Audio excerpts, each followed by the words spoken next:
What I'm going to do now is talk in a little bit more detail about other ways I've been applying augmented intelligence to enhance aspects of my courses. And I'll break this into a couple sections. The first part, this particular lesson, is going to talk about how I use it to enhance my lectures, as well as the way I do quizzes and exams. So, as I mentioned before, I've been recording my videos since 2012. Pretty much every talk I've ever given since 2012 is up on my YouTube channel somewhere. Got 3,000 plus videos, 24,000 subscribers. I've made a non-trivial amount of money from monetizing my videos. Not really enough to become independently wealthy and retire, but I can buy like a tank of gas a month with my YouTube earnings, which is pretty cool. It's pretty cool. In fact, it's one of the very few things that my 18-year-old son thinks is cool about his dad. I've got 24,000 subscribers on YouTube. I mean, I'm not PewDiePie, okay, but at least I'm at least a little bit of an influencer. And I've got lots and lots of playlists for all the classes I teach. I've got a whole bunch of stuff about generative AI. I record music. I was in Nashville for 20 years. I actually played guitar when I was here at William & Mary, so I've got about 150 or more songs on YouTube that I've done with my friends. It's a lot of fun. So the point of all this is there's certain things that are really fun about teaching a class. For example, creating and giving lectures. That's really fun. Creating and explaining code. Coming up with cool programming assignments. Doing reviews of student code. I actually find that really fun. It's really interesting. There are other things that I do, that I have to do, that we all have to do as professors, that are not as much fun, at least not to me. I don't really like to create quizzes and exams. I don't like to make knowledge check questions, which are important to see how people are learning or not. I really don't like to grade the final versions of the assignments, and I'll explain that more in a second. And summarizing the content of my lecture videos, all 3,000 of them, my God, that is really tedious. I'd rather give a lecture than try to remember what I said at the end of the lecture. So I'm going to talk about how I've used generative AI to help with some of the things I don't like to do, but I have to do. So let's start by talking about improving the online material and the exams and quizzes and so on that are used to assess student performance in my classes. So one of the things I like to do when I teach a course is at the end of every section, every lecture, and I usually try to keep my lecture sections to be about 5 to 7 minutes long, because that's about what people's attention span is these days. And at the end of every one of those sections, I'll have a little knowledge check thing where I will say, let's see if everybody figured out what we talked about for the last 5 to 7 minutes. So I'll give this and I'll have some multiple choice questions. Coming up with those multiple choice questions is not nearly as much fun as writing the slides themselves. That's really fun. The questions, not so much fun. So what do? I take the PDF versions of my slides and I give it to ChatGPT and I say, please read this file, which it reads, the slides that I'm presenting, and then generate knowledge check questions based on what's in the file. And it spits out a bunch of examples, and it basically gives choices. And so then in class, we'll kind of do a poor man's clicker approach where people just raise their hand and whichever answer they think is correct or not. So real easy to get these things. Students like it. I also use this for my online courses. I have a bunch of online courses through Coursera. If you ever want to learn about how to do functional programming with Java and Threads, there's a nice freely available MOOC that you can use to learn about that. So there's lots of multiple choice knowledge questions throughout those videos. Something else that I use it for, generate accurate summaries of videos that I upload to YouTube. Again, thousands of videos. And there's a really cool plugin called Glasp. I don't know if you ever played with Glasp. Glasp is a plugin you can get, and it's a Chrome browser extension.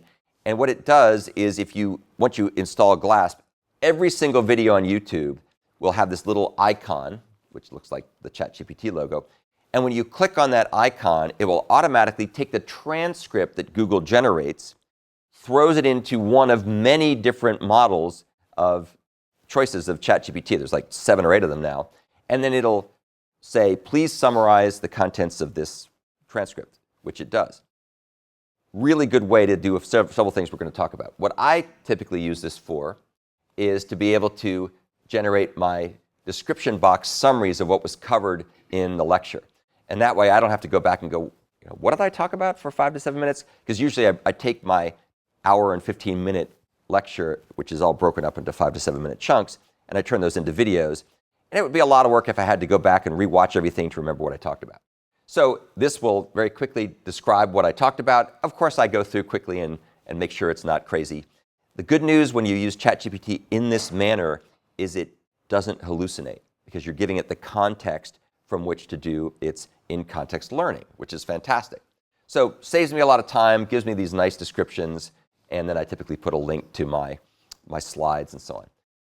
The other thing I do with this, which is super helpful, is I use my online videos to create quizzes and exams based on what I've taught in class. I don't know if you've ever had the experience of taking a class where the instructor's lecture material starts to diverge from the questions they ask on the quizzes and exams. Really annoying. That usually happens when the instructor updates the lecture material but forgets to update the quizzes, and then they start asking questions that they didn't cover in class, which is just embarrassing for everybody if you think about it. So this way, several nice things happen. I can make sure that the questions I'm asking actually literally came from the videos and the material that we talked about in class. And what people can do, and I know students here are doing this because I've talked to some of them, they can leverage these tools in order to build study guides that help them study for quizzes and exams. So you take all that material that's electronic, hopefully more and more classes have electronic material, and then you just use those things in order to generate a study guide, and then you can quiz yourself to see if you're understanding the material, which is super cool.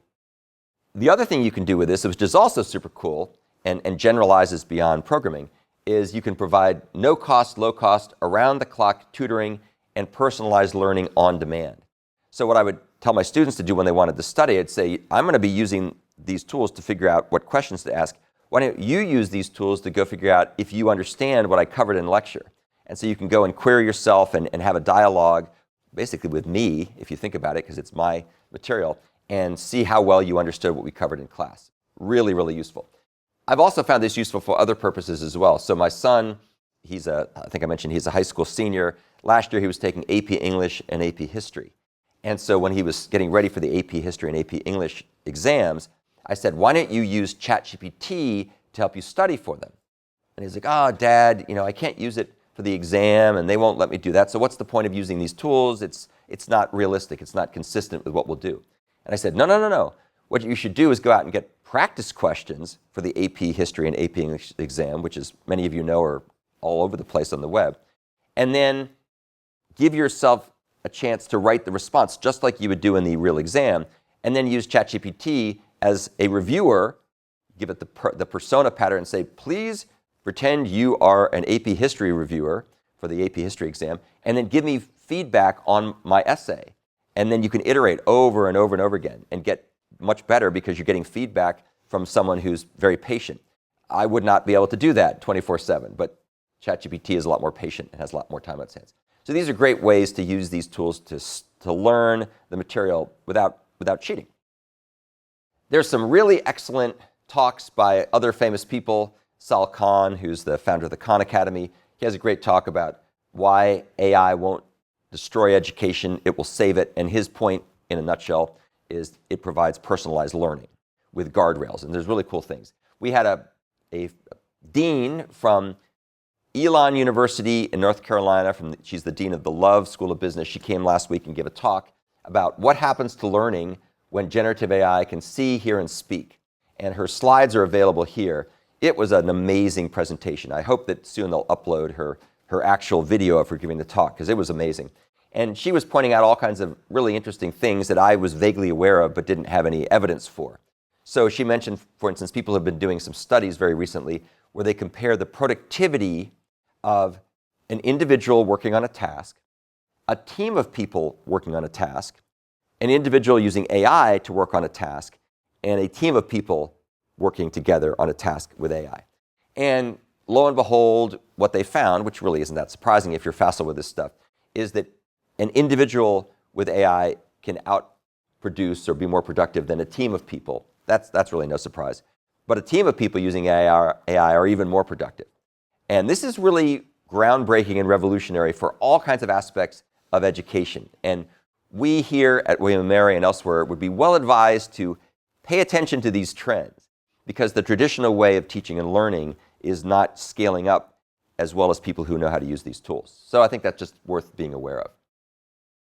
So that's just a little bit of a tidbit of how I've been using AI for certain things in my courses, which are not really the glorious things, but they're things that have to be done, and it's important to be able to provide information that's up to date so students are being assessed on relevant material.